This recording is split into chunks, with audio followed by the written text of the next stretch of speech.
Mudah-mudahan kita semuanya bisa meraih ilmu yang manfaat, menjadi petunjuk buat kehidupan kita selama dunia dan akhirat.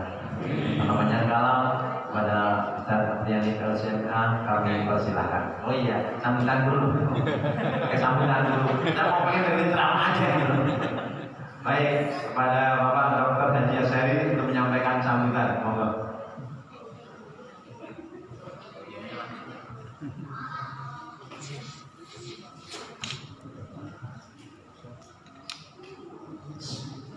Bismillahirrahmanirrahim. Assalamualaikum warahmatullahi wabarakatuh. Waalaikumsalam. Raditu billahi rabban wa bil islam dinan wa bi Muhammadin nabiyyan wa rasulan. Asyhadu an la ilaha illallah wa asyhadu anna Muhammadan rasulullah. Hadirin jamaah masjid Al-Hidayah kami Nabi Bapak Ustaz Haji Abdul Ahad, Pak Abdiyani, terima kasih Pak Ustaz Jinuddin, Bapak-bapak tokoh komplek, Bapak mantan Ketua RT, Pak RT yang masih aktif dan seluruh seluruh hadirin adik-adik semuanya. Pertama-tama tentunya syukur alhamdulillah kita selalu haturkan, kita panjatkan kehadiran Allah Subhanahu wa Ta'ala. Pada malam hari ini kita semua masih diberikan kesempatan untuk bisa berkumpul di masjid ini untuk saling silaturahim, dan yang penting kita pada malam hari ini adalah akan mendengarkan tausiah yang insyaallah akan disampaikan oleh Bapak Akhir. Ibu-ibu dan bapak sekalian, kebetulan kita masih dalam suasana COVID yang kalau boleh saya katakan Tangerang dan pembatasan Tangerang itu masih zona merah, sehingga kami kemarin pengurus berbicara dengan para penasihat tetap kita laksanakan kegiatan seperti ini, tapi dilaksanakan dengan sangat-sangat sederhana. Jadi fokusnya hanya ceramah saja, tidak ada kegiatan-kegiatan yang lain yang biasa kita laksanakan. Biasanya ada pawai obor, ada lomba, ada bazar dan sebagainya. Karena masih kondisi zona merah, khususnya RW04 juga masih termasuk zona tadi, maka kami memutuskan pelaksanaan peringatan Maulid Nabi kita laksanakan dengan sangat-sangat sederhana.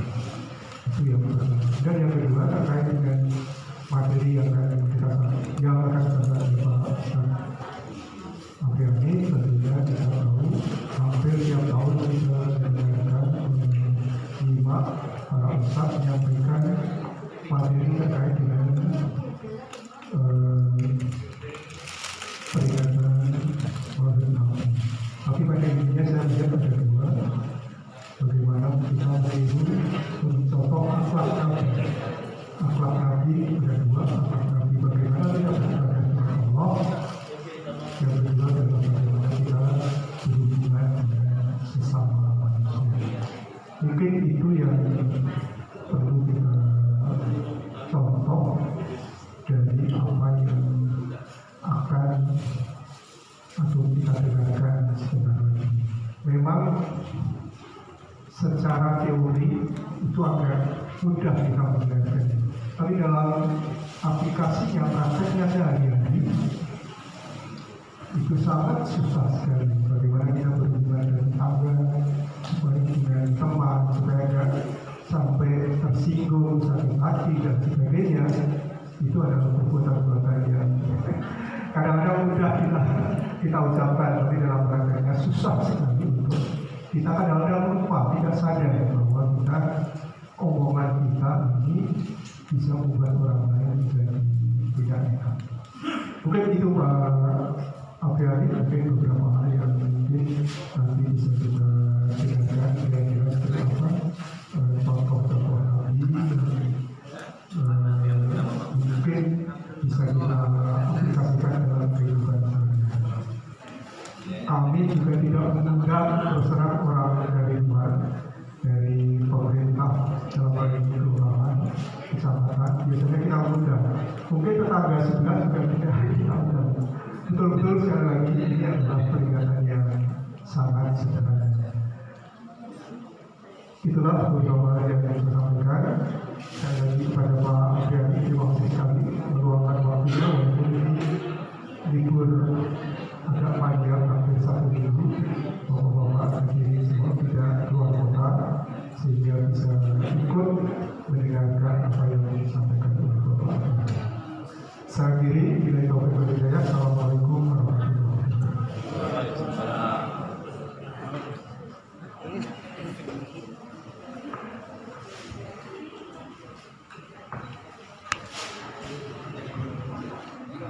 Yang tadi sambutan dari Kepala DKM Bapak Dr. Haji Asyari, semoga kita semuanya dapat mengambil manfaatnya. Selanjutnya tibalah puncak acara kita, saatnya kita tunggu-tunggu kepada Ustaz Haji Apriyani Siamang, kami persilakan.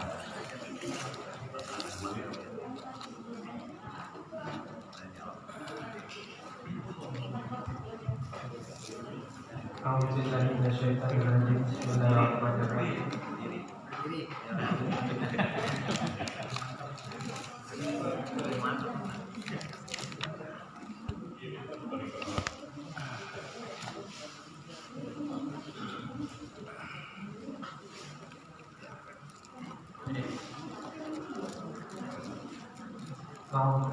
Bismillahirrahmanirrahim. Bismillahirrahmanirrahim. Hayyukum bitahiyyatil Islam. Assalamualaikum warahmatullahi wabarakatuh.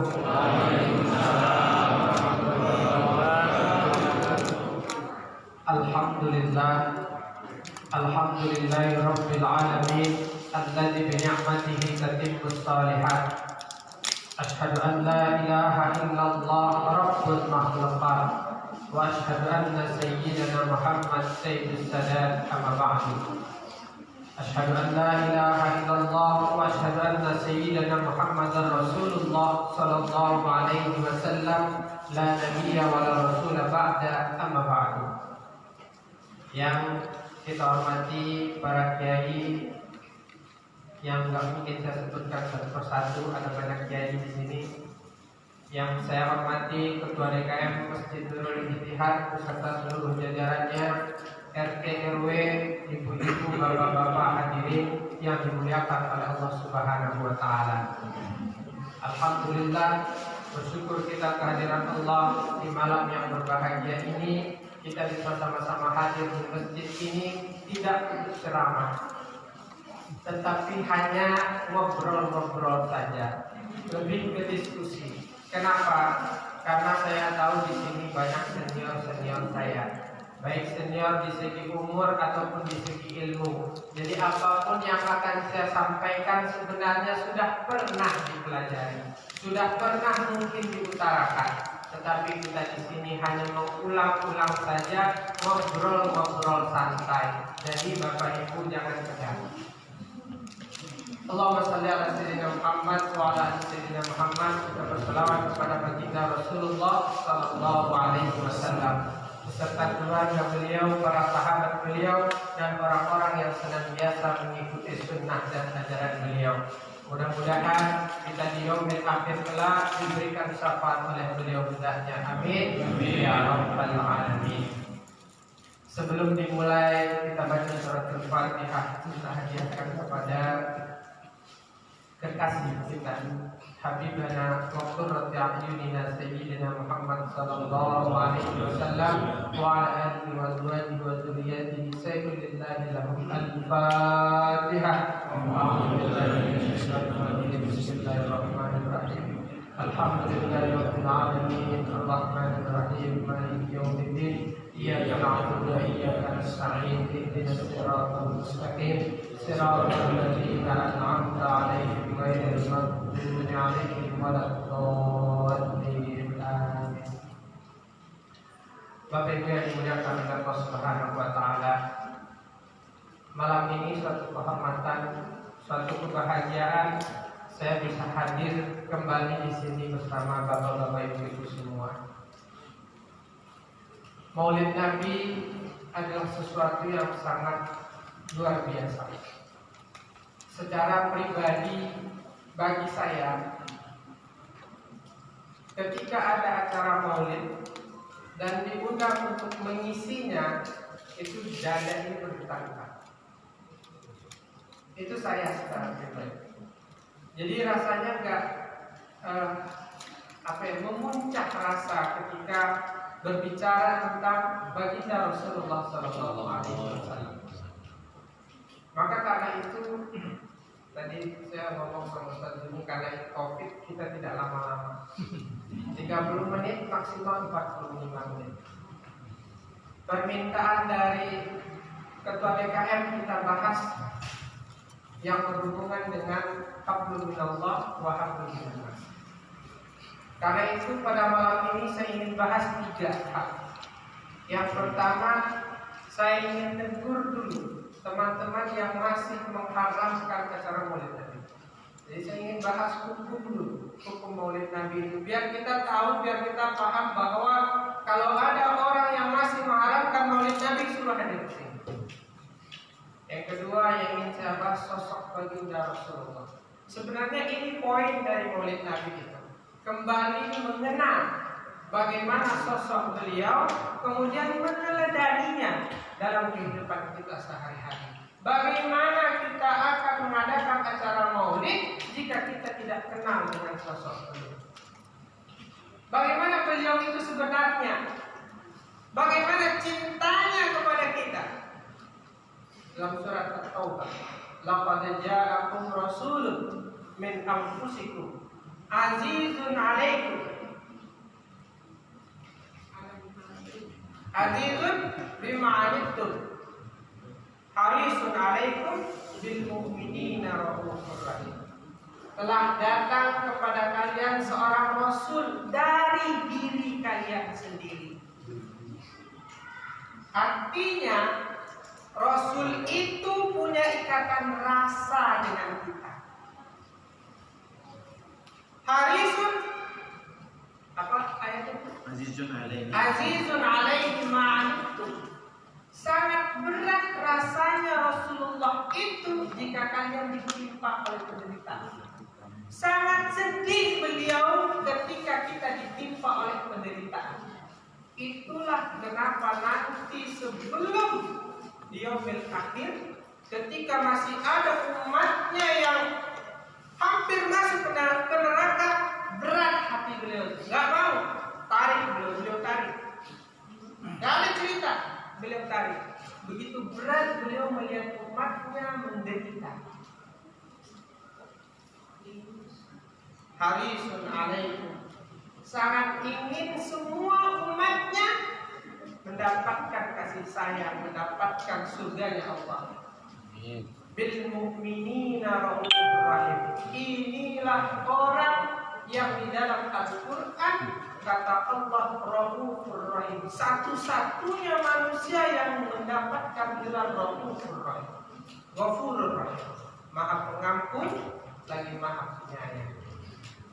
Manusia yang dapat gelar ini cuma baginda Rasul, saking sayangnya kepada kita. Maka karena itu kita ingin bahas bagaimana sosok beliau ini. Maka bagaimana rasanya tidak akan tercabik-cabik hati kita ketika ada sebuah majalah di Perancis itu yang membuat kata beliau. Nanti kita bahas. Itu yang kedua. Yang ketiga baru bagaimana meneladani beliau, baru kita bahas nanti permintaan dari Ketua DKI. Insya Allah tidak lama, 30 menit. Kita bahas yang pertama. Saya bingung ketika ada saudara-saudara kita yang mengatakan bahwa maulid itu haram. Itu nggak masuk akal. Acara maulid Nabi haram itu nggak masuk akal. Coba kita lihat acara di sini. Kita ngapain? Kita kumpul silaturahmi. Kita ngapain? Meramaikan masjid. Terus ngaji. Terus makan. Salawatan. Sedekah. Haramnya di mana? Itu yang saya bilang nggak masuk akal. Itu secara akal saja kalau kita pikir itu nggak masuk akal. Nah, dulu di Mesir saya punya seorang guru namanya Syekh Sofwan. Beliau murid dari Syekh Mukhtar Ali Muhammad Al-Disuki. Kata beliau, kalau ada sesuatu yang baru, maka hukumnya, bagaimana hukumnya harus dibedah satu-satu sesuatu yang baru itu. Contoh, gulai ayam. Rasulullah pernah makan gulai ayam? Tidak pernah. Rasanya nggak pernah. Karena itu khas Indonesia. Gulai ayam. Bagaimana hukum gulai ayam? Bid'ah. Bid'ah. Haram dong. Kalau gitu. Kalau kita ingin menentukan hukum makan gulai ayam, maka kita bawa ke makmal labor syar'i, namanya labor syar'i, dites satu-satu, dibuka, dibedah satu-satu. Isinya apa? Isinya dulu dibedah. Isinya apa? Ayam. Apa hukum makan ayam? Halal. Lalu apa lagi? Cabai, hukum cabai.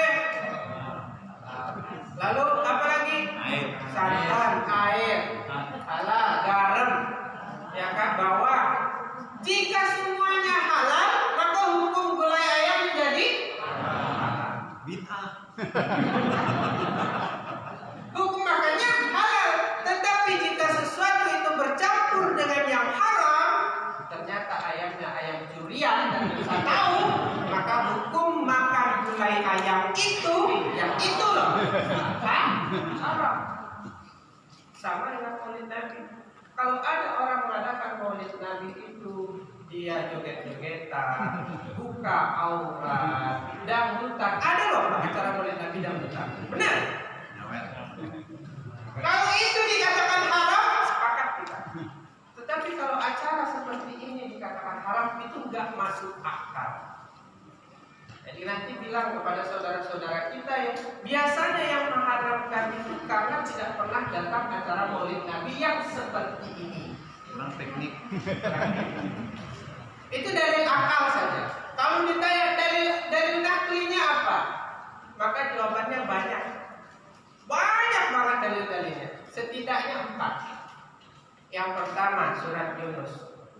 Qul bi fadlillah wa bi rahmatihi fabidzalika falyafrahu. Siapa yang disebut dengan di situ fadlillah itu? Kata Syekh Ali As-Sabuni, kata beliau, yang dimaksud dengan fadlillah karunia Allah di situ dan rahmah di situ adalah Rasulullah. Maka kata beliau ayat itu adalah untuk menunjukkan kelahiran Rasul. Jadi yang dimaksud dengan fadlillah, yang rahmah di situ adalah Rasulullah.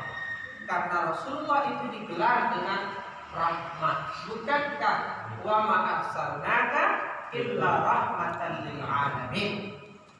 Jadi Rasulullah itu rahmat. Jadi rahmat di situ adalah Rasulullah. Katakanlah dengan karunia Allah dan dengan rahmatnya dengan Rasulullah, fabidzalika falyafrahu, maka bergembiralah kalian. Bagaimana kita tidak akan bergembira dengan kelahiran manusia yang agung? Manusia yang sangat sempurna, bentuknya, sifatnya, segalanya sempurna. Nanti kita bahas bagaimana sosok beliau. Beliau itu memang karunia Allah Subhanahu wa ta'ala. Lahir di sebuah daerah yang maaf bicara itu tidak mengenal ilmu pengetahuan. Lahir di sebuah daerah yang sangat menghinakan perempuan. Budak di mana-mana. Lahir di tempat yang sangat buruk di bawah imperium besar waktu itu Persia dan Romawi. Tapi dari situ akhirnya muncul kekuatan besar Islam. Contohnya, memang beliau adalah karunia Allah yang enggak masuk akal, yang Allah kasih ke kita. Kalau ada orang nih, Bapak ya, dia sakit, kemudian pergi ke dokter, ya, sehat, itu biasa. Kalau ada orang sakit tidak berobat, kemudian meninggal, itu biasa. Tapi kalau ada orang sakit tidak ngapa-ngapain, sembuh, itu namanya inayah dari Allah, pertolongan Allah, karunia Allah. Begitulah Rasulullah. Lahir di tempat yang maha bicara sangat buruk, ya. Quraisy yang dikatakan itu sangat terbelakang sekali, bukan dari Romawi, bukan dari Persia yang berkuasa pada waktu itu, tapi di tempat yang sangat menghinakan manusia. Tapi dari situ muncul kekuatan luar biasa. Itu yang disebut dengan karunia Allah. Dan manusia baginda Rasulullah itu tidak pernah dipengaruhi oleh siapapun. Dipersiapkan oleh Allah. Hanya Allah yang mengajarkan beliau. Hanya Allah yang mengajar beliau. Rasulullah, "Adzabani Rabbi fahsana ta'diba." Allah yang mengajarkan aku, maka beliau ajarkan aku sebagus-bagus aku. Coba bayangkan. Nggak ada orang yang mempengaruhi kehidupan Rasul. Kalau bagaimana akan dipersiapkan oleh Rasulullah? Siapa yang biasa oleh Allah? Siapa yang biasa mempengaruhi kehidupan orang? Bapaknya. Sebelum Rasulullah lahir, bapaknya meninggalkan oleh Allah, supaya beliau ini nggak dipengaruhi. Kemudian apa? Setelah lahir, disusui oleh, dibawa ke kampung yang terpencil, dididik oleh Halimah Sa'diyah, 4 tahun dibalikan ke ibunya, belum bisa dipengaruhi oleh ibunya dimeninggalkan oleh Allah, supaya Muhammad kecil ini tidak dipengaruhi oleh siapapun. Kemudian dididik oleh kakeknya, baru akan dipengaruhi oleh kakeknya dimeninggalkan oleh Allah. Memang Allah itu yang mendidik beliau satu-satunya, maka lahirlah manusia agung. Jadi Rasulullah itu didikan Allah langsung. Makanya adabnya luar biasa. Tidak bisa dibantah kata-katanya, nggak bisa dibantah. Kalau ada orang ngobrol sama Rasulullah, ya itu nggak bisa ngomong, serius nggak bisa ngomong. Coba ya, Suraqah itu kan datang, udah diasah pedang 3 hari 3 malam, ngasah pedang. Kan dijanjiin siapa yang bisa bunuh Muhammad dapat 100 ekor kambing. Dikejar oleh beliau, seorang pemuda perkasa, ahli pedang, Suraqah itu. Ya, ketemu, ya kejar Rasulullah, nyampe. Rasulullah itu luar biasa. Kalau baca berjanji, Rasulullah lihat dari depan, lihat dari belakang sama. Rasulullah itu dilihat dari depan, dilihat dari belakang sama. Makanya orang itu manusia agung. Basarun walaysa kalbasar. Manusia tapi bukan sama seperti manusia biasa. Beliau dilihat dari depan dan belakang sama. Suraqah kejar, ya kan? Kudanya melihat kepada Rasulullah. Karena yang dilihat adalah wajah Rasul, langsung terpeleset. Apa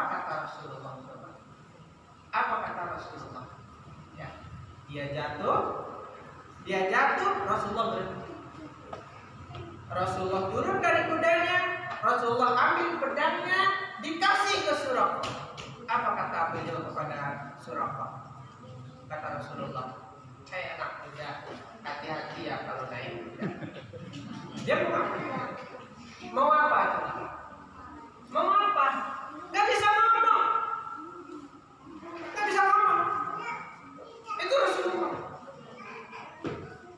Kisah yang populer juga. Orang kalau ada ngobrol sama Rasulullah itu gak bisa ngomong. Kisah yang populer juga, yang kita kenal. Ada Rasulullah itu kalau lewat pergi ke masjid, sholat, itu ada Yahudi yang selalu ludahin.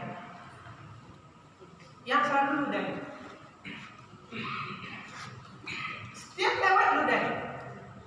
Rasulullah itu nunggu. Kalau belum diludahin, belum jalan. Jadi kalau lewat ludahin, baru jalan. Dibersihin baju beliau, karena kan air ludah itu nggak najis. Lewat ludahin. Suatu ketika lewat agak lama, kok belum nunggu. Ada airnya diludahin juga. Ya belum nunggu ludahin. Suatu ketika si ibu-ibu itu, ya si nenek-nenek tua itu katanya, ketika itu enggak meludahin. Bingung beliau. Kenapa? Enggak meludahin. Tanya sama sahabat. Kata sahabatnya, nenek itu sakit. Coba ya, apa yang dilakukan oleh Rasulullah? Pulang, bilang ke Sayyidah Aisyah, cari tahu apa makanan favorit ibu nenek. Buatin. Saya mau ke sana, mau jenguk. Coba ya, tiap hari diludahin, enggak diludahin, datang jenguk. Dimasak, ya, gulai kambing kan beliau dimasak. mau pergi ke sana beli buah-buahan. Nyampe takbir. Assalamualaikum, waalaikumsalam. Assalamualaikum, udah. Si nenek ketika pertama kali lihat Rasulullah langsung gak bisa gerak, gak bisa ngomong. Begitu Rasulullah, gak bisa ngomong. Apa yang dilakukan oleh beliau? Udah, gak apa-apa. Saya kesini cuman mau melihat saja. Biasakan saya diludahin, sekarang gak diludahin. Akhirnya kan, ya saya ridulah. Akhirnya datang. Ini saya bawa makanan kesukaan, ada buah. Coba, nenek itu bisa. Mau jawab apa? Mau jawab apa? Gak ada. Akhirnya apa? Engkau memang manusia yang paling kagum. Coba bayangkan. Jadi Rasulullah itu adabnya, ya, bahasanya itu memang Allah yang mengajarkan beliau, mengajari beliau. Maka nggak ada tandingan. Nah, maka nggak ada tandingan. Kenapa kita bahas sampai di sini? Kemana aja? Tadi dalil yang pertama ya kan, surat Yunus. Yang disebut dengan rahmat di situ adalah baginda Rasulullah. Kita disuruh bergembira dengan kelahiran baginda Rasulullah Sallallahu Alaihi Wasallam. Gembira. Berbicara tentang gembira muncul dalil yang kedua. Ada dalam Sahih Bukhari, ada dalam Kitab Fathul Bari, karangan Ibnu Hajar Al-Asqalani dan lain sebagainya. Banyak kitab hadis. Kisah di mana Sayyidina Abbas, tahu Sayyidina Abbas? Siapa Sayyidina Abbas? Paman Rasulullah Sallallahu Alaihi Wasallam, paman yang paling kecil. Nah ini saya tes, ya, tes enak. Saya tes, ibu-ibu boleh, bapak-bapak boleh. Rasulullah itu ibunya siapa namanya? Bapaknya? Kakeknya? Abdul Muthalib. Neneknya? Nah istri dari Abdul Muthalib siapa?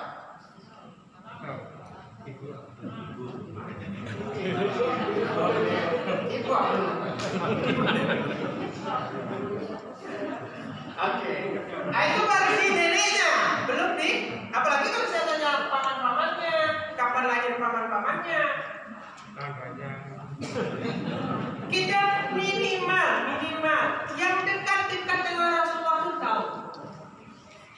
Neneknya bernama, paling gampang namanya Fatimah. Jadi Abdul Muthalib itu punya istri 4. Abdul Muthalib itu punya istri 4. Nah, istri yang melahirkan Abdullah itu bernama Fatimah. Maka kemudian Rasulullah memberi nama anaknya dengan nama yang sama dengan neneknya, yaitu Fatimah. Kebetulan istri dari pamannya Abu Thalib itu juga namanya Fatimah. Jadi beliau itu neneknya bernama Fatimah, dididik dibesarkan oleh Fatimah juga karena beliau itu dibesarkan oleh Abu Thalib, dan anaknya lahir dikasih nama Fatimah. Sayyidina Abbas itu baru neneknya. Kalau anaknya apa? Anaknya apa? Anaknya kok Hasan Husain? Itu cucunya. Anaknya ada 7, ya kan? 3 laki-laki, 3 perempuan. Ibrahim, Abdullah, Qasim. Oke, Qasim, Ibrahim, Abdullah. Perempuan? Zainab, Ruqayyah, Ummu Kulsum, sama Fatimah. Itu kalau kita bahas sejarahnya satu-satu, Bu. Oh, itu luar biasa. Ruqayyah bagaimana kisah cintanya dengan Abu As. Ya, itu sangat luar biasa kisah cintanya itu. Ya, Ruqayyah dan Ummu Kulsum dinikahkan dengan Khalifah yang ketiga, Utsman bin Affan. Itu kalau kita baca kisah cintanya juga luar biasa. Karena 2 anak Rasul itu dulu pernah dinikahkan dengan anak pamannya Abu Lahab. Lalu kalau bagaimana kalau kita baca cerita tentang yang terakhir, Siti Fatimah menikah dengan Sayyidina Ali. Itu luar biasa lagi.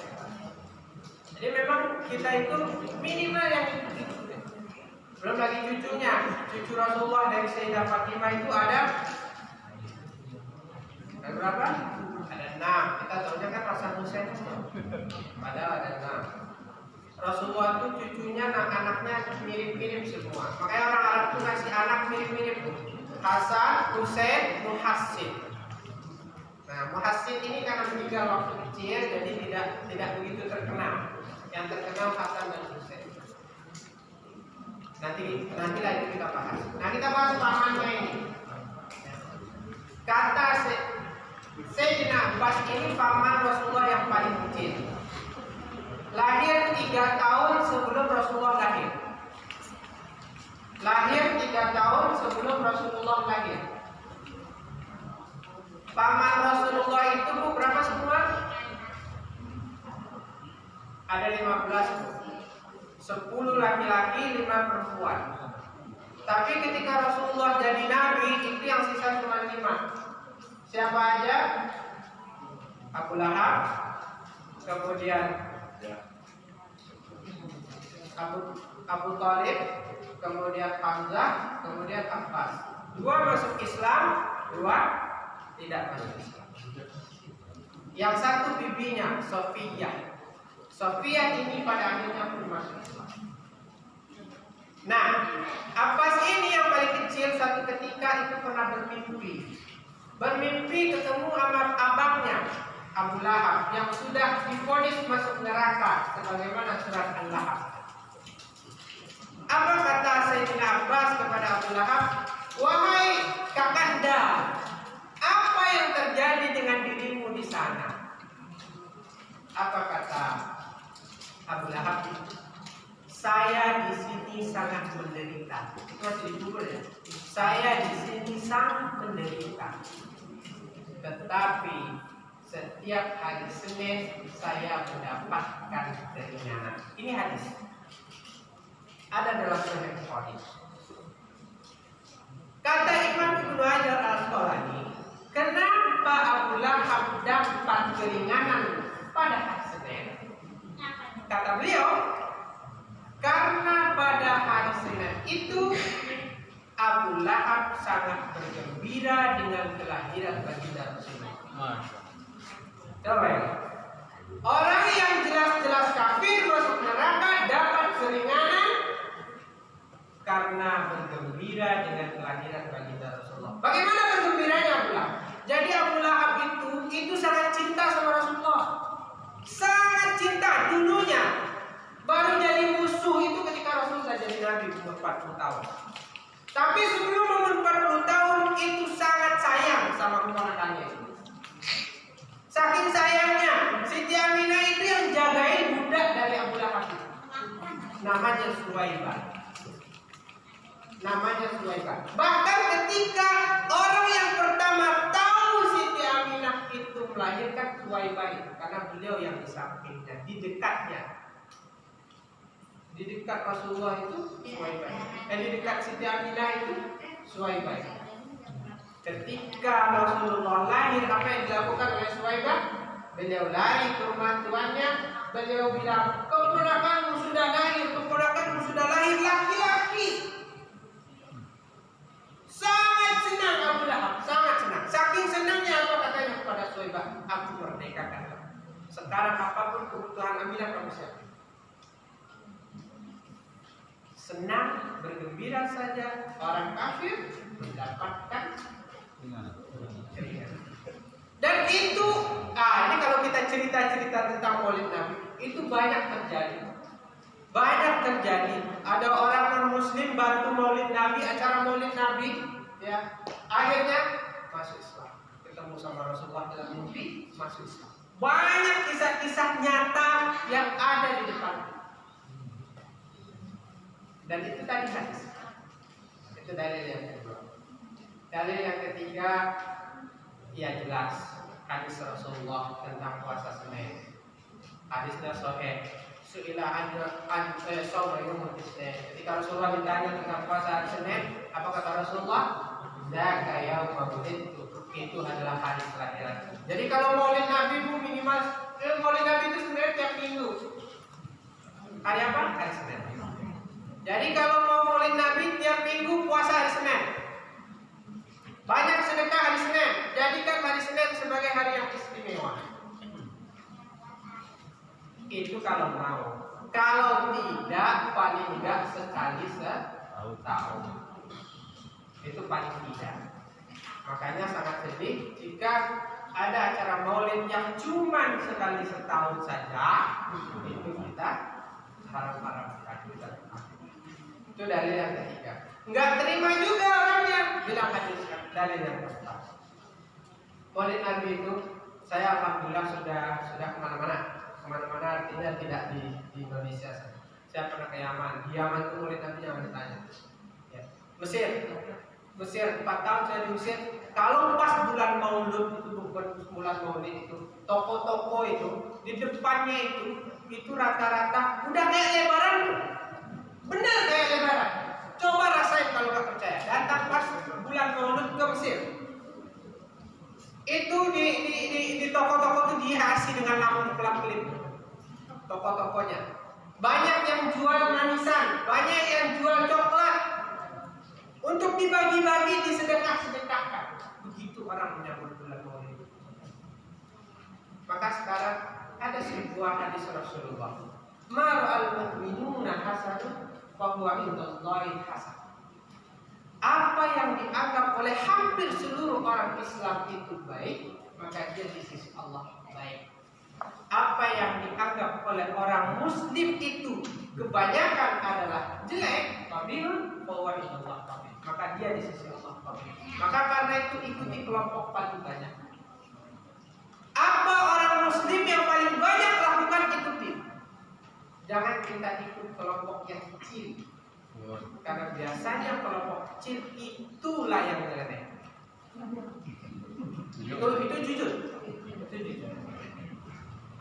Karena orang mukmin itu tidak akan pernah sepakat dalam keburukan. Pasti akan selalu ada yang berbuat. Bapak Ibu yang dimuliakan oleh Allah Subhanahu wa taala. Itu simpel saja. Kita kan diskusi. Jadi enggak usah tegang, jadi kita santai-santai aja. Karena saya bilang tadi ini bukan ceramah. Saya setelah ini ini dengan pertanyaan enggak Pak?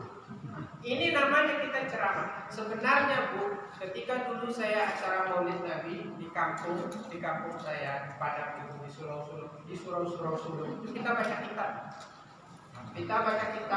Kita Maulid dari awal sampai akhir itu bisa 24 jam sehari semalam. Bahas kehidupan Rasulullah dari beliau lahir sampai beliau meninggal. Itu aja yang kita bahas. Mengulang kembali perjalanan kehidupan Rasulullah, manusia agung yang harus kita jadikan contoh dalam kehidupan. Oke. Yang kedua, tadi kita bahas tentang sosok beliau. Saya bilang sosok beliau. Rasulullah itu kata salah seorang sahabatnya, manusia yang pernah memakai baju merah yang tidak pernah aku lihat manusia paling ganteng kecuali paling ganteng. Rambutnya hitam, di ujungnya agak lengkung sedikit, bergelombang. Begitu hadisnya. Dan panjang rambutnya sampai ke telinga. Saya nggak tahu itu gondrong. Coba sampai sini. Dan rapi, sangat rapi. Selalu di sisi rapi. Dahinya lebar. Itu kata hadisnya, bulu matanya lebar, hampir nyatu. Yang di tengah-tengah ini ada uratnya. Kalau beliau marah itu terlihat dari sini. Hidungnya mancung tapi tidak panjang. Coba ya. Hidungnya mancung tapi tidak panjang. Orangnya tinggi tapi tidak pendek. Kalau jalan itu seperti orang menuruni turunan.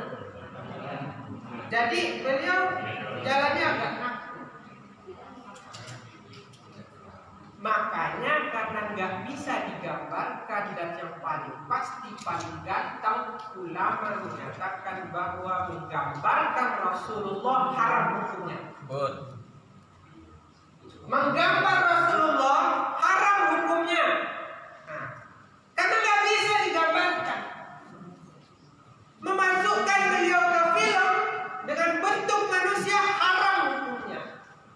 Itu yang terjadi di Prancis itu. Sehingga ketika beliau digambarkan dengan sesosok manusia yang nggak mungkin beliau seperti itu, apalagi dengan kata-kata yang jelek, akhirnya itu peristiwa seorang guru namanya Petty kalau tidak salah ya, namanya Petty ya, beliau itu mengambil kembalilah majalah-majalah yang dikeluarkan oleh kami itu yang lama itu, yang sosok Rasulullah itu istilahnya dibuat dengan tuliskan dengan begini dijelek-jelekan lah, ya kan? Itu dikasih tahu ke murid-muridnya dan di videoin. Ada orang muslim, seorang laki-laki 18 tahun melihat itu langsung naik darahnya, dibunuh, digorok. Itu guru digorok. Setelah digorok, beliau keluar, ternyata di luar sudah ada polisi. Akhirnya beliau ditembak dan beliau mati. Kata beliau didukung oleh seluruh orang muslim, ya kan? Yang si guru dianggap sebagai pahlawan nasional oleh Macron, sehingga sampai sekarang semua produk Prancis ditolak oleh negara-negara Islam. Di mana-mana demo mengutuk Macron dan guru tersebut. Karena memang Rasulullah itu nggak bisa digambarkan, nggak bisa.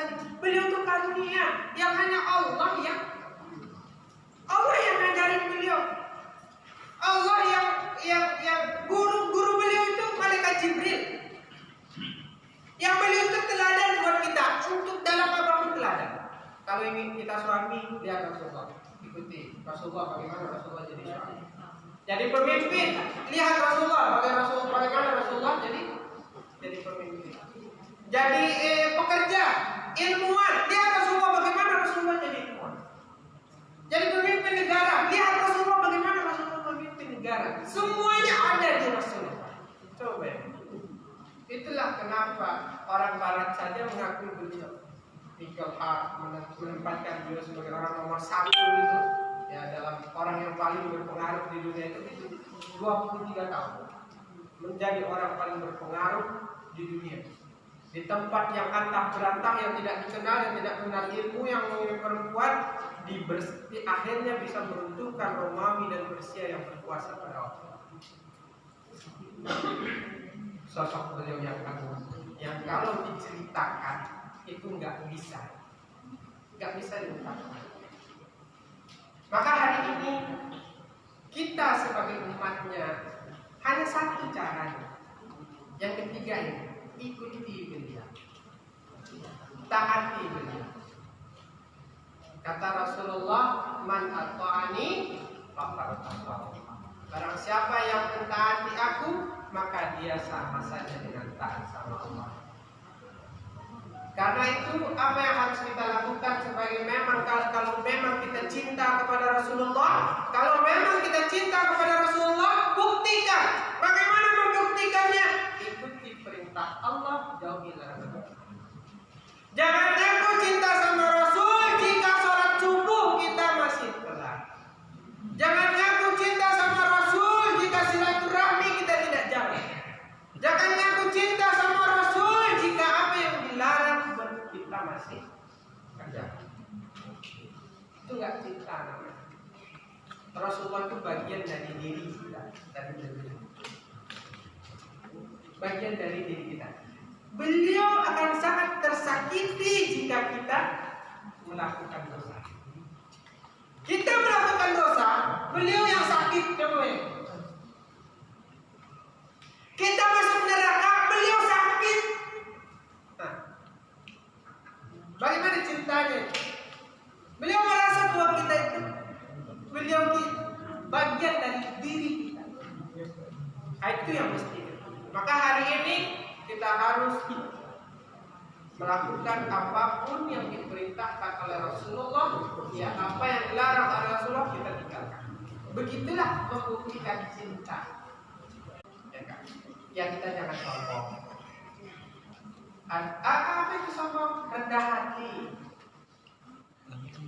Rendah hati, tidak sombong. Tawadu kita. Ya kan?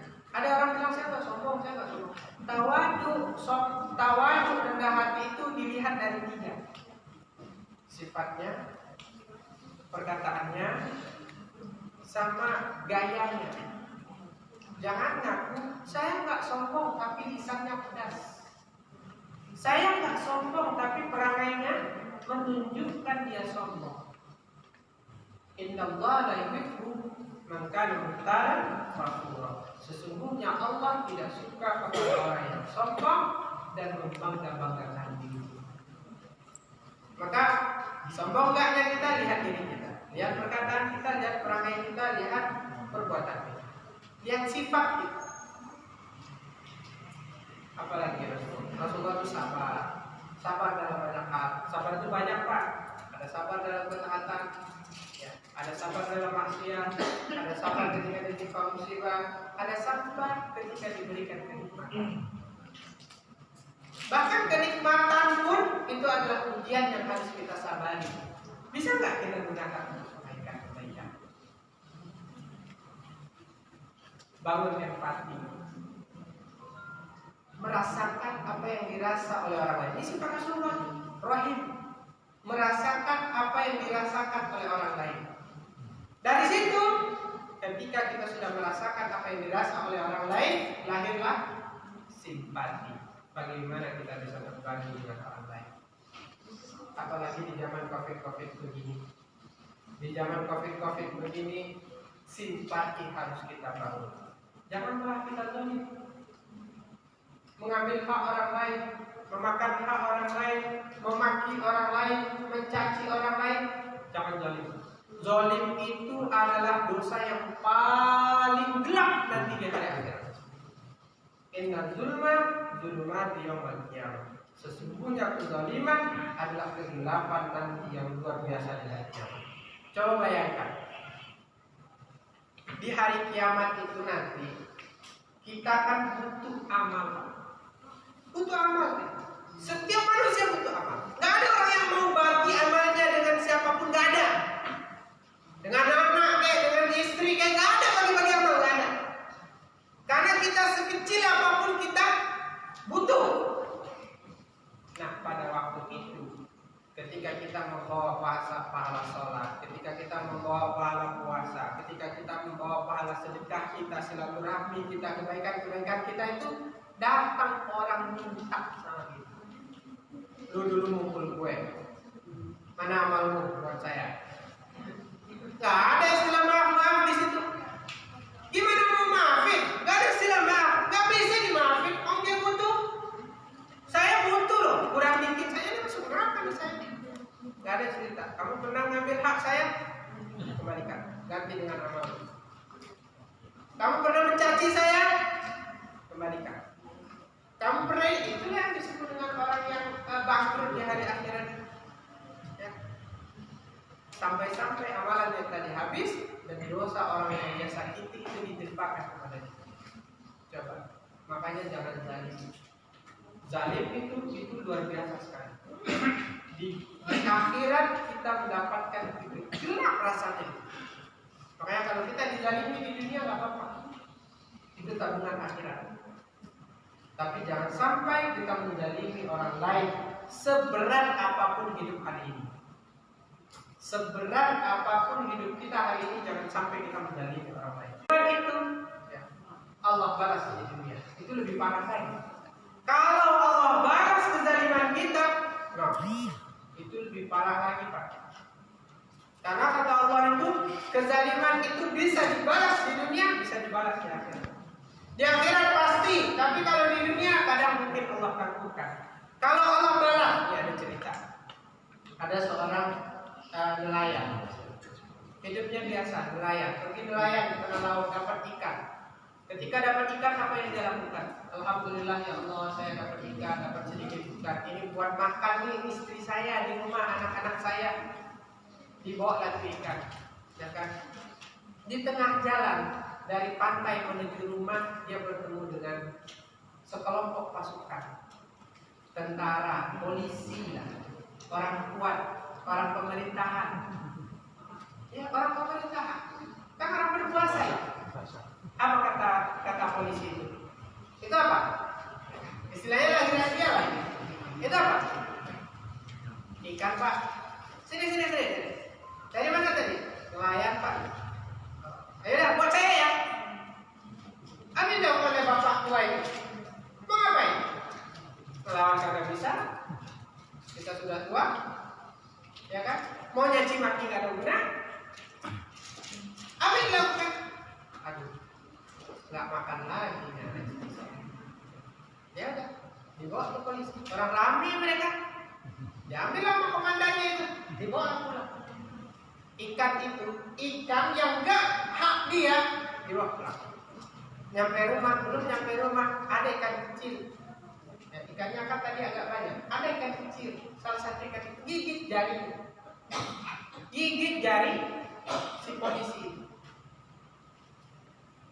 Apa yang terjadi? Perih rasanya. Ini kok tangan saya gimana gitu ya. Tapi tadi kan ikan kecil, rasanya nggak apa-apa, nggak akan bisa banget lah. Dia tetap makan. Sampai rumah dimasak oleh istrinya, dimakan. Istrinya nggak nanya dari mana dapat ya, makan.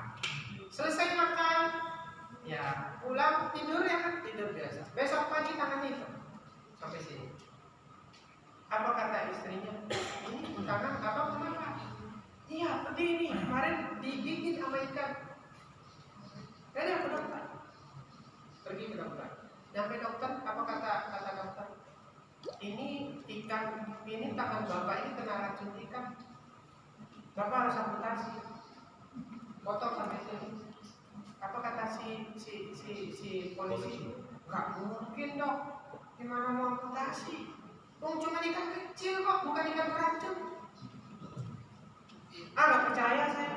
Ada dia pulang malam hari, besoknya udah sampai sini tuh hitamnya, udah sampai sini, udah makin busuk ke tangan. Akhirnya apa yang terjadi? Kata si polisi, udah saya dokter. Sampai dokter, dok, saya mau diamputasi. Apa kata dokternya? Saya periksa dulu pak. Periksa. Apa kata dokter? Bapak tangannya udah busuk sampai sini. Kalau mau amputasi dari sini. Yang awalnya kemarin di sini, sekarang di sini. Harus amputasi. Apa kata polisi? Ya udah dok, nggak apa-apa. Terpaksa. Ketika diamputasi pun sakitnya ternyata tidak hilang. Apa kata dokter? Saya bingung nih pak penyakit bapak ini. Ini kan udah kita potong, tapi rasa nyerinya masih ada kan? Iya. Ya saya nggak tahu lagi di obatnya. Kalau itu sampai masuk ke jantung baru bisa meninggal. Racun ikannya itu.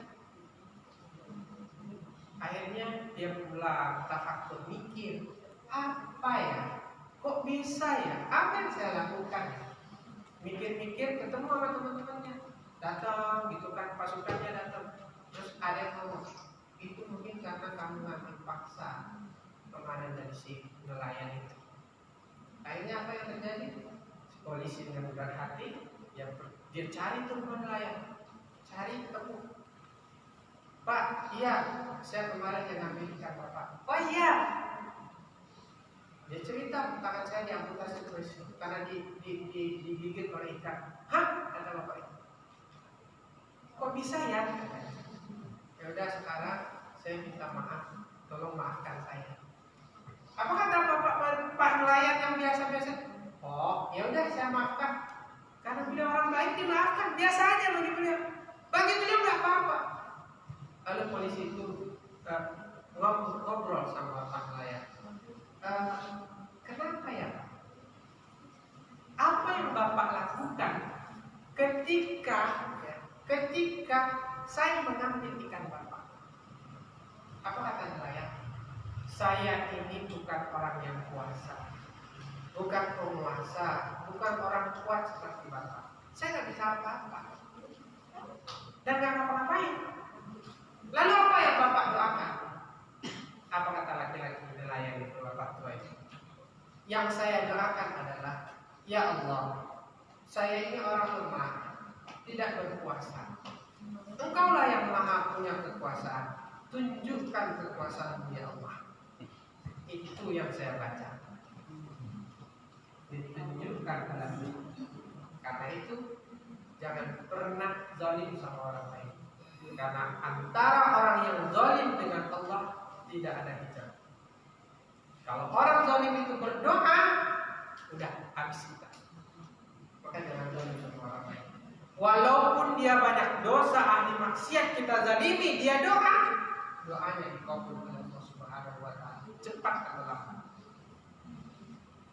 Jangan zalim. Banyak sekali sifat-sifat Rasulullah yang beliau ajarkan kepada kita. Yang saya tahu hari ini sebenarnya kita, terutama ya bapak-bapak yang hadirin di sini ya, semuanya pasti sudah tahu lah mana yang baik, mana yang buruk. Udah dari usia kecil sampai usia 60 tahun belajar terus. Saya cuma kasih ilustrasi. Oh, udah lebih setengah jam sih. Udah lebih ternyata. Nggak, kita kan ngobrol-ngobrol tuh enak. Saya kasih ilustrasi begini, ya, biar bapak ibu terutama yang udah senior, saya nggak mau tua ya, udah senior itu kita agak pikir, kita agak. Coba ibu-ibu bapak-bapak bayangkan, kita nanti dari lahir sampai ke surga, kan tujuannya surga, tujuan akhir itu kan surga. Kita di dalam rahim 9 bulan. Oke? Kita dalam rahim 9 bulan. Ada yang lebih kita. 9 bulan kita dalam rahim ibu kita. Itu perjalanan pertama. Lalu kita lahir ke dunia. Di dunia berapa lama? 60 tahun, 70 tahun, lebih sedikit. Oke? Dan 70 tahun ini menentukan segalanya. Menentukan kita dikubur, dikubur berapa lama? Berapa lama saya dikubur? Wallahu a'lam. Kalau zaman Nabi Adam ditanya sampai sekarang berapa lama beliau dikubur, wallahu a'lam. Enggak tahu kan? Coba bayangkan kalau kita mati hari ini dan kiamat entah kapan akan terjadi. Berapa lama kita dikubur? Pasti lebih. Ya, saya nggak tahu deh. Belum bisa pastikan. Kalau 60 tahun ke depan kiamat ya syukurlah 60 tahun dikubur. Tapi bisa jadi di dalam kubur kita 100 tahun, 1000 tahun, 100.000 tahun, atau 500.000 tahun, wallahu a'lam. Dan 60 tahun ini menentukan nasib kita yang 100 tahun yang di dalam kubur. Kita dapat azab kubur atau kita malah mendapatkan kehidupan. 60 tahun ini tentunya. Maukah kita mengorbankan yang cuma sebentar ini untuk yang wallahu a'lam dikubur. Tapi selesai dikubur kita dibangkit di mahsyar. Berapa lama di mahsyar? Kata para ulama paling sedikit 500.000 tahun.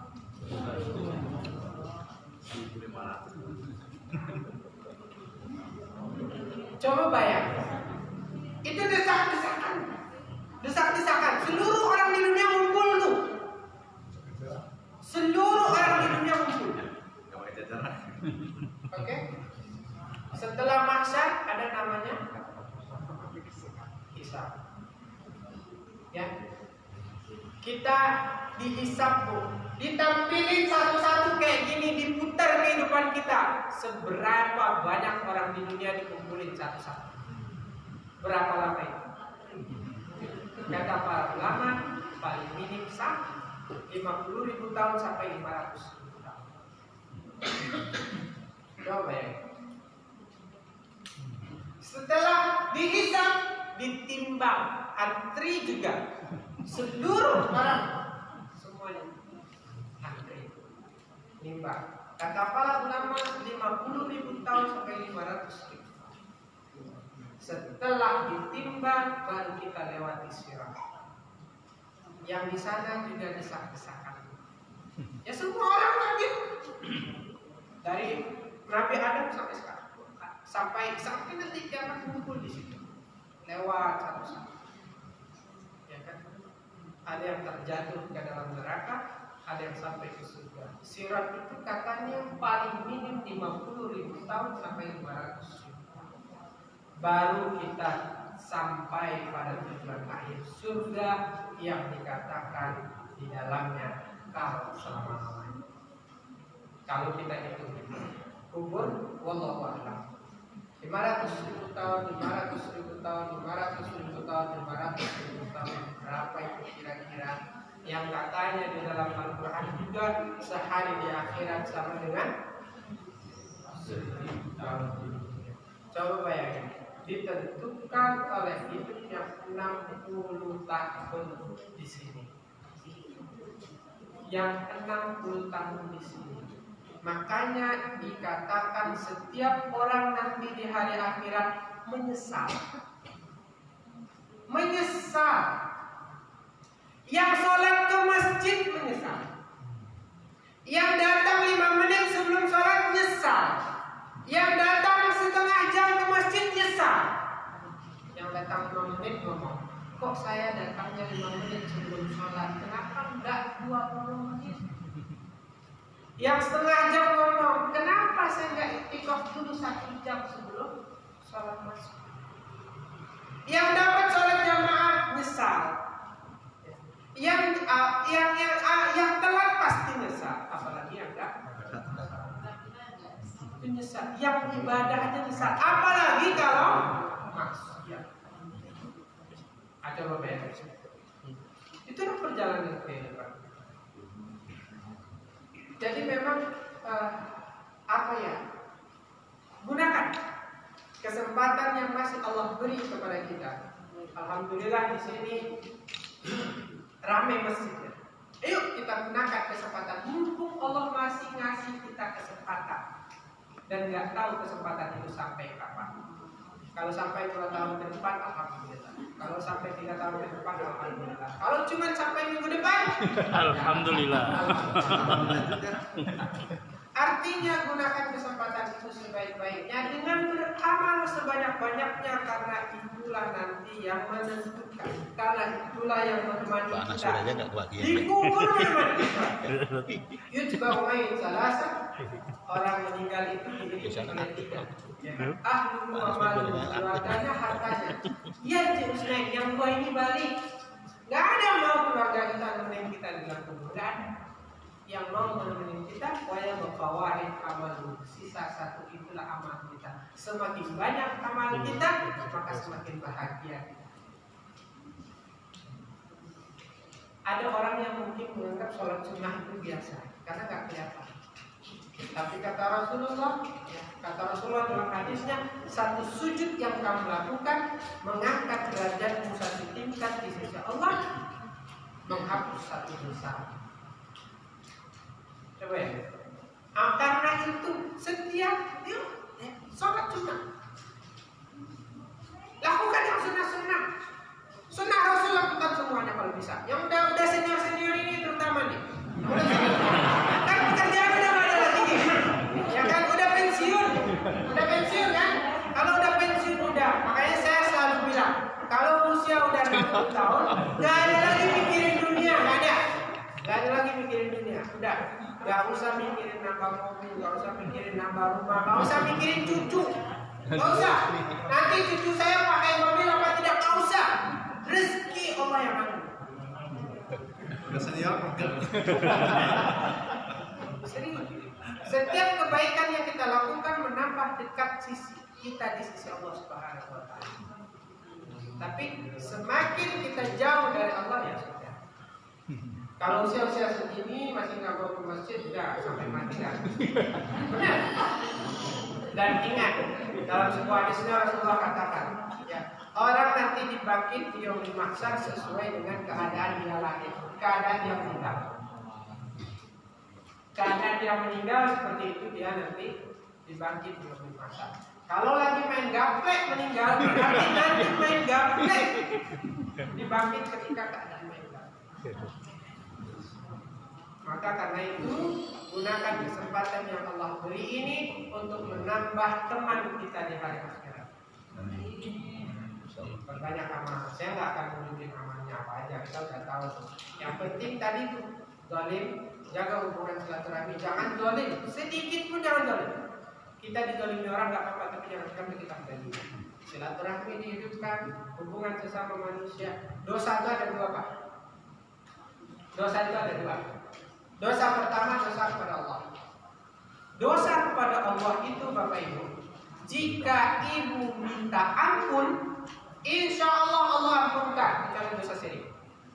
Jika dosa sama Allah kita minta ampun, jika selain dosa syirik, insya Allah Allah ampunkan. Karena Allah itu punya sifat Ghafur Rahim.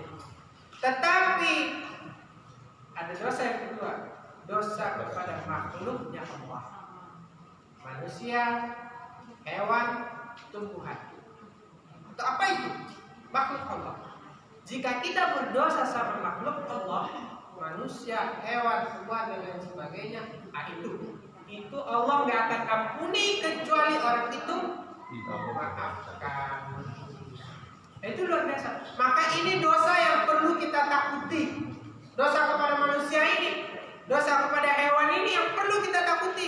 Kalau dosa kepada Allah, ya kita bisa minta ampun lah, tobat, insya Allah Allah ampuni. Tetapi kalau dosa kepada manusia, dan ingat, ya ibadah itu sekecil apapun ditimbang oleh Allah. Dan ibadah itu tidak hanya ngaji, baca Al-Quran, sholat, ini enggak, ya kan? Bahkan buang sampah pada tempatnya itu ibadah. Buang sampah pada tempatnya itu ibadah. Ya kan? Meludah di tempat yang benar itu ibadah. Tidak mengganggu orang lain. Oh nanti saya suara besar akan mengganggu orang. Ibadah, dapat pahala. Bahkan berwajah dengan wajah yang baik, yang membuat orang senang, itu juga ibadah. Nah ibadah itu banyak. Nah karena itu yuk kita berbanyak ibadah. Jangan lagi bermaksiat. Jangan lagi terlintas keinginan untuk maksiat sama Allah Subhanahu wa taala. Malu sama Rasulullah, malu sama Allah. Bapak Ibu yang dimuliakan oleh Allah Subhanahu wa taala, sudah hampir 1 jam yang berasa. Sebenarnya masih banyak, kalau ngobrol itu masih banyak yang ingin saya sampaikan. Maaf yang sebesar-besarnya. Kalau mau ngobrol 1-2 pertanyaan nggak apa-apa, kita diskusi, kita ngobrol. Terlebih dan terkurang mohon maaf. Yang benar adalah Allah, yang salah atas kesalahan saya sendiri. Wallahu muwaffiq ila aqwamit thoriq. Wassalamualaikum warahmatullahi wabarakatuh. Ya Rasulullah, salamun alaik, ya rafi'an syani wa darajati,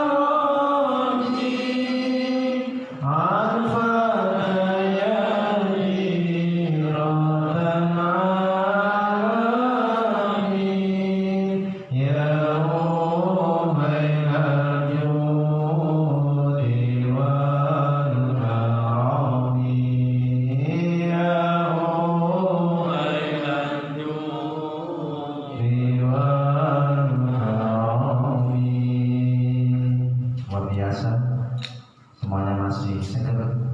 Kalau ada yang mau nanya, silahkan. Saya nggak banyak kalau nanya, silakan. Kalau kurang lebih seperempat nih, ya. Monggo. Sebelum kami dengan doa, ada? Ada tuh? Ada. Ini kencang. Nggak usah pakai filter.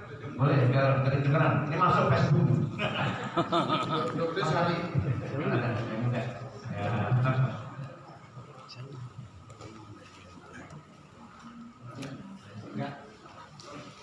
Ya. Biar jadi saksi dari kiamat nanti. Assalamualaikum warahmatullahi wabarakatuh. Mati. Terkait terkait dengan tadi penjelasan terkait dengan dolim itu takut jadinya. Tapi mungkin kita pernah mendolimi masa lalu orang atau lain, binatang dan segala macam tadi disampaikan. Bagaimana kita untuk kita mungkin minta maaf atau bertobat, dan bertobatnya bagaimana? Kalau sesama makhluk tadi harus yang kita dolimi ridho atau memaafkannya. Nah, dalam hal ini mungkin kita bisa ketemu orang itu yang kita dolimi atau tidak. Kalau kita ketemu mungkin kita bisa minta maaf. Bagaimana kita bertobatnya kalau kita tidak bertemu dengan hal atau makhluk yang kita dolimi? Mungkin itu saja dari saya. Kalau lebih mohon maaf. Assalamualaikum warahmatullahi wabarakatuh. Waalaikumsalam. Satu, dua. Ada lagi? Cukup? Ibu. Ada perwakilan ibu? Satu ya ibu, satu lagi. Perwakilan satu bapak ibu. Silakan boleh nambah. Di.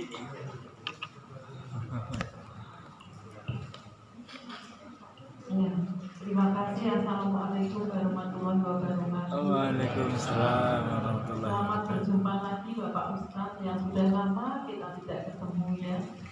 Terpisah karena COVID ini. Saya sebetulnya bingung mau tanya apa. Sepertinya semuanya luar biasa gitu ya, dan paham banget gitu. Jadi saya hanya ingin satu saja. Kadang-kadang kita itu selalu menyampaikan perkataan Rasulullah yang kita teladani itu. Nah, tapi ternyata kok jauh dari meneladani. Nah, itu termasuk dolim apa tidak itu Pak Ustaz? Karena setiap saat, setiap doa kita suri toladan kita Rasulullah SAW yang kita teladani dalam kehidupan dan sebagainya. Tapi kadang-kadang tersinggung sedikit ngambek. Kemudian ada permasalahan sedikit tidak mau ngalah dan sebagainya. Saya jadi berpikir gitu, gimana ya? Katanya mau teladani tapi kok masih jauh terus. Hingga nanti tahu-tahu ada menyebut kita. Nah, ini mohon kira-kira tiap konotasi meneladani ini bagaimana implementasinya supaya kita juga diberikan kemudahan untuk bisa meneladani walaupun tidak semuanya tapi minimal berapa persennya. Begitu saja Ustaz pertanyaan kami. Sekali lagi sebetulnya semuanya sudah bagus, luar biasa. Hanya saya bingung berat ya. Setelah mendengar itu berat. Kita harus kalau sudah tahu begini kan harus bisa mengimplementasikan di dalam kehidupan. Nah, ini beratnya itu. Terima kasih, mudah-mudahan kita semuanya bisa sama-sama memahami apa yang disampaikan Bapak Ustaz tadi. Sungguh luar biasa sekali lagi. Demikian, kurang lebihnya kami mohon maaf. Wassalamualaikum warahmatullahi wabarakatuh.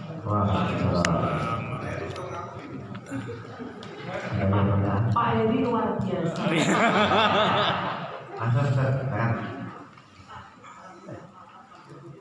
Sudah sekalian dikasih dah. Waduh Pak Di. Baik, terima kasih banyak. Yang pertama, jika kita tidak bisa minta maaf. Memang setiap manusia itu pernah hilaf dan salah. Itu manusiawi, pasti. Jika ada orang yang nggak bersalah berarti dia bukan manusia. Tapi tugas kita sebenarnya adalah bagaimana supaya tidak salah kepada orang lain. Kalau itu bisa kita lakukan, alhamdulillah. Tapi jika kita tidak bisa, harus bisa. Kalau masa lalu bagaimana? Masa lalu jika kita bisa kembali kepada masa lalu, minta maaf. Siapa orang yang pernah kita sakiti? Masih hidup apa tidak? Temui, jumpai. Itu tugas kita. Berantak dia jauh. Datang.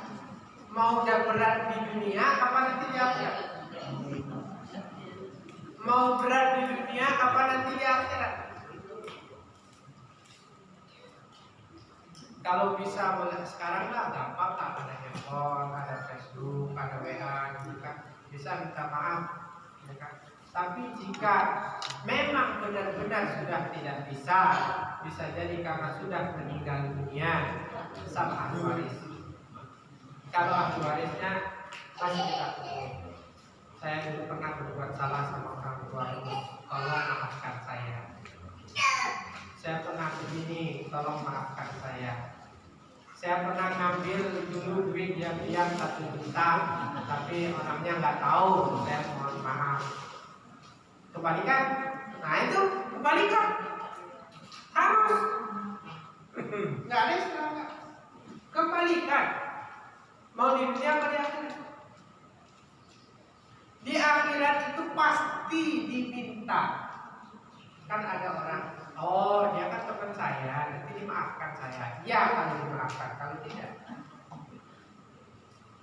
Kalau bisa minta maaf, minta maaf. Kalau tidak bisa, benar-benar tidak bisa, maka berbuatlah kebaikan banyak-banyak. Itu nanti berikan kepada dia di akhirat. Itu berikan nanti kepada dia di akhirat. Kita pernah ambil hak orang lain 1 juta. Ambil uang 1 juta itu, masukkan ke kotak amal. Ini buat dia nanti di akhirat. Jadi kalau nanti diminta, no pahala itu buat lu. Kalau kita menyakiti orang lain, buat amal banyak. Sehingga ketika nanti di hari akhirat dia minta, kita punya. Jangan sampai kita pernah banyak menzalimi orang, tapi kebaikan kita malah dikit. Akhirnya minus. Dan Allah itu adil, maha adil. Jadi nggak ada toleransi. Makanya berbanyak kebaikan, ya kan? Mudah-mudahan kebaikan yang kita lakukan bisa menghapus kesalahan kita masa lalu. Itu pertanyaan yang pertama. Yang kedua, bagaimana meladani Rasulullah? Kan firman Allah itu jelas.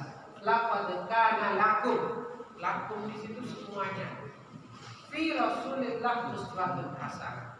Dalam diri Rasulullah itu untukmu semuanya, pengusaha, pejabat, presiden, ilmuwan, guru, semuanya ada di situ. Rasulullah itu bisa menjadi teladan untuk semuanya itu. Jadi guru, ya kan? Bagaimana Rasulullah memperlakukan sahabat-sahabatnya. Makanya kita sebenarnya saya bilang pas momen Maulid ini ulangi kembali baca sirah nabawiyah minimal sekali ya. Mulai beliau lahir sampai beliau meninggal. Baca bagaimana beliau mengajari para sahabatnya. Sahabatnya tidak pernah tersinggung oleh beliau. Sahabat yang beliau ajar tidak pernah tersinggung. Untuk istri ada nggak contohnya Rasulullah? Nah lihat istri-istri beliau. Itu kan murid-murid beliau. Bagaimana hasil didikan beliau? Kalau ingin jadi contoh. Ada nggak istri beliau yang bantah Rasulullah? Ada nggak istri beliau yang menyembunyikan yang ngomong-ngomongin lakinya sama orang? Ada nggak? Nah Rasulullah juga begitu. Bagaimana memperlakukan istri? Ada hadis-hadisnya. Orang yang paling disayang oleh istrinya, oleh Rasulullah, keluarganya. Kalau dapat uang yang pertama dikasih, keluarganya. Nggak pernah beli. Dengan tetangga-tetangganya baik. Tidak ada orang yang tersinggung sama Rasulullah. Orang kalau melihat Rasulullah itu langsung senang. Rasulullah itu punya wajah yang menyejukkan. Itulah kenapa banyak orang masuk Islam hanya karena melihat Rasul. Coba ibu bayangin. Tadi kan kita bayangin itu fisiknya. Udah rambut rapi, jambang tersisir rapi, ya kan? Terus kemudian matanya itu Bu, ya mata beliau itu alisnya tebal, bulu matanya itu kayak apa namanya? Ada eyelinernya, detik. Tapi itu alami, Bu. Itu alami. Dan dalam hadisnya seperti orang pakai celak. Walaupun beliau nggak pakai celak itu mungkin sekali-sekali, tetapi beliau keluar selalu seperti orang pakai celak. Coba ya, gantengnya lebih dan wajahnya selalu tersenyum, sehingga ketika orang melihat beliau langsung dulu, orang langsung ngomong, Bu, ini nggak mungkin orang ini. Nggak mungkin, nggak ada wajah bohong tuh nggak ada.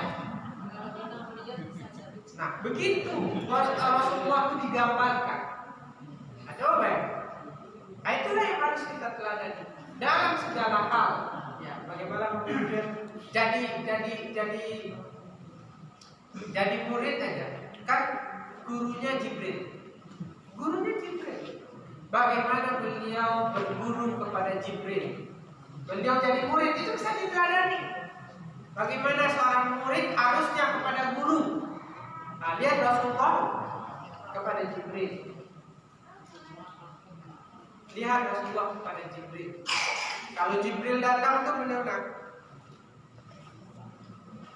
hormat sama guru. Ya. Bahkan ketika beliau mau meninggal itu, datang malaikat maut kepada beliau. Nabi nanya, ini perintah ini atau kamu mau silaturahmi aja? Udah datang masanya atau mau silaturahmi? Apa kata malaikat maut? Terserah engkau wahai Nabiullah. Kalau kau bilang ini aku lagi silaturahmi, ya aku silaturahmi. Tapi kalau engkau bilang aku datang untuk perintah, ya aku datang untuk perintah. Apa kata Nabi Sallallahu Alaihi Wasallam? Aku tanya dulu guru. Panggil Jibril, datang Jibril. Wahai Jibril, ini nanya, udah mau meninggal nanya. Nah ini berarti orang meninggal pun harus belajar. Nanya beliau apa kata beliau? Apa kata beliau? Jibril, ini udah masanya atau bagaimana? Ini beliau silaturahmi, udah masanya. Apa kata Rasulullah kepada? Ya udah laksanakan tugas. Ana uridu ila murafiqin a'la. Saya, itu kata beliau kepada Sayyidah Aisyah, saya akan pergi menemui orang yang zat yang menyertaiku. Murafiq itu kan selalu menyertaiku. Zat yang menyertaiku yang maha tinggi. Jadi ila rafiqil a'la itu maksudnya beliau pergi menghadap kepada Allah Subhanahu wa taala. Gurunya Allah. Makanya hadzabani Rabbi, Allah yang mendidik. Maka bagaimana seorang muridnya kepada apa yang diperintahkan oleh gurunya Allah? Nah kita juga begitu. Harus bagaimana ada kepada guru, ya Rasulullah kepada Jibril. Bagaimana ada murid kepada guru, ya para sahabat kepada Jibril. Bagaimana Rasulullah memimpin negara, lihat bagaimana beliau memimpin Madinah. Ya. Bagaimana memperlakukan perempuan, lihat. Bagaimana memperlakukan keluarga, baca. Bagaimana memperlakukan anak kecil, coba. Ya. Kata Rasulullah, "Man lam yarham saghirana wa lam ya'rif syarafa kabiruna falaysa minna." Siapa yang enggak menyayangi yang kecil, enggak menghormati yang tua, bukan bagian dari kami. Kalau ada orang tua, enggak boleh lewat duluan. Itu ajaran kita. Enggak boleh ngambil hak orang lain.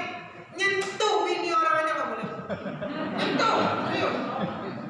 Nyentuh bini orang enggak boleh. Bagaimana menghargai? Apa? Dia melototin bini orang. Coba ya. Begitu kita kepada orang lain. Dan itu makanya kenapa hari ini sering baper, itu kan baper itu muncul karena kita tidak mengenal sosok beliau. Kita kan, saya meladani Rasulullah, tetapi kita nggak kenal sifat beliau, nggak kenal akhlak beliau, nggak. Makanya, bagaimana cara meladani yang paling benar? Yang paling benar akhlak beliau kan Al-Quran. Ya udah ikuti Al-Quran. Apa kata Al-Quran? Patuhi. Maka kita mengikuti akhlak. Tapi memang akan berat. Tetapi itulah perjuangan. Ingat, ya. Apalagi di zaman sekarang ini. Saya ingatlah sebuah amalan yang paling berat itu yang paling banyak amalnya. Yang paling besar pahalanya. Amalan yang paling berat itu yang paling besar pahalanya. Hidup di antara orang yang gunjing orang semua, kita nggak gunjing, itu paling besar pahalanya. Ya, hidup di grup yang nyakitin kita. Hidup di grup yang nyakitin kita itu paling besar pahalanya. Jangan keluar ya. Jangan keluar, nggak usah keluar. Kalau keluar berarti ngambek ya. Kalau keluar berarti ya nggak dapat pahala. Pahala yang paling besar itu adalah yang paling berat amalnya. Itulah kenapa sholat sunnah yang paling besar pahalanya itu sholat tahajud, karena paling berat. Ya orang yang tidur itu paling besar. Makanya kalau ingin dapat pahala yang besar, ya hiduplah di keadaan yang memang benar-benar rugi gitu, nggak apa-apa. Ya mudah-mudahan kita bisa senantiasa terus menjadi orang-orang Islam yang benar-benar Islami. Orang Islam yang benar-benar Islami, tidak hanya orang Islam yang nggak ada, sebenarnya nggak ada orang Islam itu yang boleh berkata kasar. Rasulullah itu nggak pernah kata. Rasulullah itu ngomong enak. Yang tua dihormati, yang kecil disayangi, yang sangat besar dirangkul. Nggak ada hati-hati orang. Kalau ketawa senyum dong. Senyum, itu dah. Paling banget itu ketawa tapi sampai kelihatan rahangnya. Itu yang paling bahagia banget tuh beliau tuh. Tapi nggak ada suaranya. Coba ya. Nggak pernah terbahak-bahak. Rasulullah itu kalau ketawa katanya itu paling bahagia tuh sampai terkelihatan rahang tapi nggak ada suara. Coba ya. Ya kalau ketawa itu dong. Ketawa aja. Nah kalau kita contoh, begitu. Oke, artinya memang kalau kita ingin mencontoh Rasulullah, ya, dan kita berhasil di situ, luar biasa. Maka jadilah kita umat yang sangat luar biasa. Mudah-mudahan nanti Rasulullah melihat kita. Kita dalam mata dia Rasulullah. Bangun ikatan dengan Rasulullah. Bangun ikatan. Nah, yang dari sekarang nih saya bilang, bangun ikatan dengan Rasulullah SAW. Itu salah satu cara bagaimana kita bisa dekat dengan Rasulullah. Jangan sampai kita nggak bangun ikatan dengan Rasulullah. Bagaimana cara bangun ikatan paling simpel? Banyak sholawat. Banyak sholawat. Targetin minimal tiap hari sekian, minimal tiap hari sekian. Sholawat itu kunci segalanya. Bagaimana kita akan kenal, akan dekat dengan Rasulullah jika namanya aja malas kita sebut? Benar. Coba bayangin, orang seluruh dunia itu tiap hari SMS beliau. Ada yang 1.000, ada yang 5.000, ada yang 10.000, kita cuma 5 SMS. Beliau tahu, cuma nggak ngelirik kita. Ya kan umpama kalau kita SMS itu umpamanya 10.000, ya kan, saudara Sayyidina Muhammad waladi Sayyidina Muhammad itu 10.000 sehari, ya 10.000 kita kali SMS ke beliau, ya mungkin lirik-lirik dikit. Ya makanya sholawat banyak. Kalau ingin bangun kedekatan, sholawat. Berbanyak sholawat, kemudian contoh beliau dalam kehidupan sehari-hari. Taati Allah, taati Rasul. Kata Rasulullah Shallallahu Alaihi Wasallam, "Man ahya sunnati, faqad ahabbani. Wa man ahabbani kana ma'i fil jannah." Hidupkan sunnah Rasul, apapun itu, ya, sekecil apapun hidupkan sunnah Rasul. Siapa yang menghidupkan sunnah Rasul, maka dia cinta kepadaku. Siapa yang cinta kepadaku, makanya bersama kebaikan. Jangan ngaku cinta jika sholat sunnah malas. Jangan ngaku cinta jika zikir malas. Jangan ngaku cinta jika sholawatan malas. Jangan ngaku cinta jika sholat jemaah malas. Tak ada cinta. Buang aja cinta, palsu kita. Baik, terima kasih banyak. Mohon maaf yang sebesar-besarnya. Banyak waktu sebenarnya. Mudah-mudahan lain kesempatan. Assalamualaikum warahmatullahi wabarakatuh. Baik, demikian tadi Bapak Ibu sekalian yang kami hormati, ceramah agama yang baru saja disampaikan oleh Bapak Ustaz Priadi PNC Jemaah dalam rangka memperingati Maulid Nabi Muhammad SAW. Bapak Ibu sekalian yang kami hormati, sebelum acara ini kita tutup dengan doa, akan kami sampaikan informasi bahwa kota amal pada malam hari ini terkumpulkan sejumlah Rp376.000. Kemudian kas minggu yang laku berjumlah Rp2.508.500, sehingga total sampai malam hari ini berjumlah Rp2.884.500. Alhamdulillahirrahmanirrahim. Mudah-mudahan amal Bapak Ibu sekalian dibalas oleh Allah Subhanahu wa Ta'ala dengan berlipat ganda. Bapak Ibu sekalian yang kami hormati, mari kita berdoa yang dipimpin oleh Bapak Ustaz Juni Nur Rahim, dan dari saya maaf atas segala kekurangannya. Wabillahi taufiq wal hidayah. Wassalamualaikum warahmatullahi wabarakatuh.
Kalau tidak Engkau ampuni dan Engkau sayangi kami, niscaya kami termasuk hamba-Mu yang merugi. Ampuni kezaliman kami pada diri kami, pada keluarga kami, pada tangga-tangga kami, pada orang-orang yang berbuat baik pada kami. Ya Dzal Jalali wal Ikram. Allahumma a'inna ala dzikrika wa syukrika wa husni ibadatik. Tolonglah kami semua supaya kami menjadi hamba yang senantiasa berzikir kepada-Mu, selalu bersyukur kepada-Mu, beribadah dengan sebaik-baiknya kepada-Mu. Ya Rabbana faghfir lana dzunubana wa kaffir 'anna sayyi'atina wa tawaffana ma'al abrar. Ampuni semua dosa-dosa kami, tutupi semua kesalahan kami, wafatkan kami bersama orang-orang yang terbaik. Wa'fu 'anna waghfir lana warhamna